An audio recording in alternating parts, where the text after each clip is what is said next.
studio every Monday morning to talk about what's in Roadmap, the daily newsletter to discuss the stories impacting the Ocean State. And Dan, we're so excited to have you here. It's so great to be back. I feel like I never left. I know, it seems that way. So today's focus is on former Governor Gina Raimondo's future. The U.S. Secretary of Commerce going to be leaving President Joe Biden's cabinet once President-elect Donald Trump takes office. So Dan, what kind of options are now on the table for her? Well, I think this is the big question for Gina Raimondo because, she's a fairly high-profile face in the Biden administration, but she's not going to be there anymore because she won't get, held over.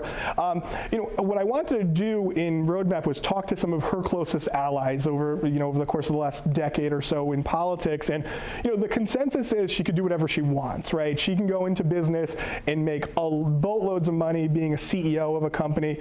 But my big question is, will she be involved in politics in the future? And there seems to be some openings for her going forward as well. Okay, in the political realm. Yeah, well, so the big question, of course, is will she run for president of the United States? And I think there's a lot of people here in Rhode Island who think that's a fun story, but maybe not a realistic one. The thing about her is that she's this moderate sort of leader in a Democratic Party that has shifted to the left. But a lot of people that, again, advise her and are watching what just happened last week are saying, the party does need to go back to sort of that moderate angle. And as Don Schweitzer, former IGT chair, a guy who knows her very well, big fundraiser in the Democratic Party, said to me, there's a lot of people who are going to try to make their move into that moderate neighborhood. Gina's been living there all along.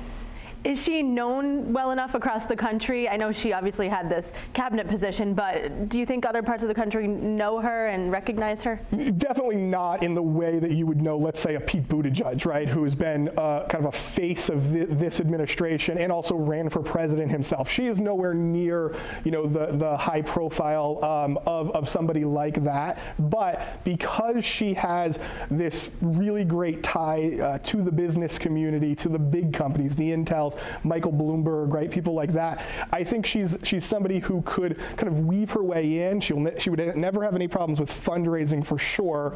And so, she's going to need to find ways to kind of keep herself out there. Because remember, the other politicians that, could potentially run down the line are people like Josh Shapiro, the governor of Pennsylvania, Gretchen Whitmer, the governor of Michigan.